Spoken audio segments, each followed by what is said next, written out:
Good evening or good day, wherever you are. Michael Ledden here again from Anxiety Ireland. Today's quick video, I just want to, maybe a little bit shorter than the last one on what is anxiety. I want to just maybe say, a little bit about what is cognitive behavioural therapy. Because a lot of people ask us, oh, do you do CBT? What is CBT? And yes, we do it. We practice it here from Glasnevin, and an awful lot of our people out there across the country use CBT. CBT is brilliant. It doesn't work for absolutely everything, but for many people it can be almost like the key to the lock for changing anxiety quite quickly. Sometimes we need other tools.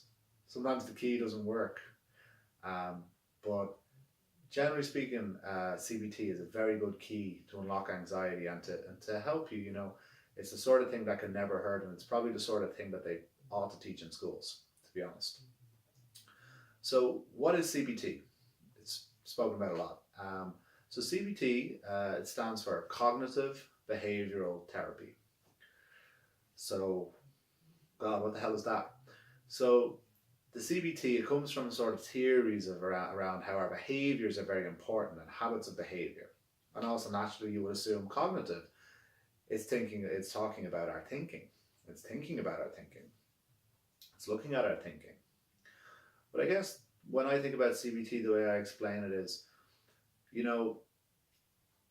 that when those guys were coming up with it, they looked at how there are 4 elements to ourselves. Maybe 5 if we include spirituality, but generally speaking, there's 4 elements to ourselves that equally, if any one of these 4 is out of sync, we are probably going to not be doing so well.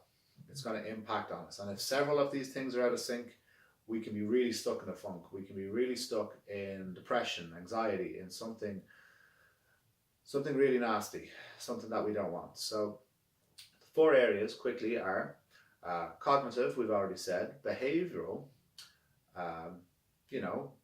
cognitive, what we think, what we're thinking, how are we thinking, is it positive, are we always replaying the past, are we always thinking what if? That doesn't help. Behaviour, how are we behaving? Are we never exercising and eating nothing but cheeseburgers? Are we drinking 20 drinks a day? Are we smoking 40 a day? Are we ignoring people? Are we not doing the things that keep us well? Are we avoiding certain situations? Those are the 2 main ones. Then for CBT, then they also said, you have your physical body. So your physical body, how are you doing? Are you intact? Are you keeping well? Are you feeling good? Are you sleeping? All the physical side. And then, we also have the emotional side. So emotions, are we angry all the time? Are we sad? Are we feeling the loss? Are we bereaved? Are we jealous? Are we guilty? Are we anything? How are we feeling? Sometimes having no feeling is actually a feeling if you're quite depressed. So we've got these 4 areas, and the 4 areas basically, if one's out of sync, it affects all the others. Physically, for instance, if you have a broken leg, you're not going to be thinking straight, you're not going to be feeling great, and your behaviour is not going to be so good. You might feel down in the dumps and you're ordering Chinese food, well, because you can't really do anything else. You can't cook, you've a broken leg, you've a broken arm, you've a broken neck. Physically, pain, it creates an awful lot more negativity with everything else.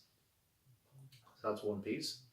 Emotionally, if you're sad, if you're missing someone, if you're bereaved, if your dog just died, you're sad, or anything, you're probably not going to be thinking as positively, you're probably not going to be behaving as positively, and your body's not going to feel as positive. An emotion lives in the body, so they don't live in the head, they live in the body. So, and that carries, it could be a heaviness, could be a tension, could be a, ooh, I want the ground to swallow me up here, I wish I'd disappear. And likewise, behaviour, if you behave in ways that aren't productive, you have a negative knock on, and then the same with cognitive things. If you think in a bad way again, you're going to have that knock on. So the thing about CBT is it sort of says that, well, with your feelings, you can't punch your feelings into this existence. You have to kind of sit with them, you have to deal with them, and that's one way of doing therapy. Physically, that's not really a therapist's job. We can't heal a broken bone with a magic wand when you come see us. We can't, change our bodies overnight physically. That's something that maybe that's more like the physio, that's the gym, that's things like that, that's recovery. So I sort of say these two, they're very important, but they're not really the therapist's job in CBT. Although feelings do come into it, don't get me wrong. But they do say the things that we can challenge the most are our thinking and the behavior. So in CBT, what we kind of do is we look at the beliefs and the structures of beliefs and the assumptions that underline, say, negative automatic thinking. When you've negative automatic thinking about a subject, anytime that topic rears its head or it comes up in the forward planner, you're going to think negatively about it. When you think negatively, everything else is negative. So it looks at how can we give you lots of different ways to either stop those thoughts, to challenge them rationally, to understand the underlying beliefs, to heal where those beliefs come from. By doing that, you're going to have a huge knock-on effect in all the other areas. We also look at the behavioural side. When you're feeling low, when you're anxious, your behaviour changes. You don't do the same things anymore. We lose touch with what was keeping us well. And we might actually, unknowns to ourselves, be involved in certain things that are keeping us sick or keeping us unhappy or mentally unsatisfied or unwell. So we look at both those things. When I work with CBT, most cases, I'm looking at possibly 6 sessions with someone to give them the language. It's educative. There's homework. There's tasks. There's experiments. It's kind of like a science, but we figure it out together. And what I often find is it could be a few sessions of that. Not all necessarily taken week on week, but the first few definitely, and that can make a big difference to anxiety.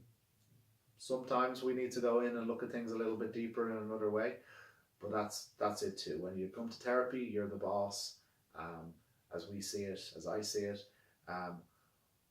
We'll tailor it. What can you afford? How far do you need to go?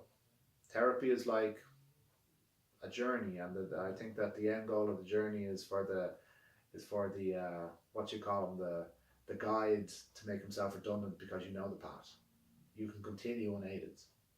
So that's a little bit about CBT. If you're ever interested in hearing any more about it, if you have any comment on this video, if you think I missed anything, or just want to reach out, you can always message the Facebook page, and certainly you can always give me a call, 087 063 0948 for a call or text, just to have a chat about maybe some of our CBT or other therapists in your area.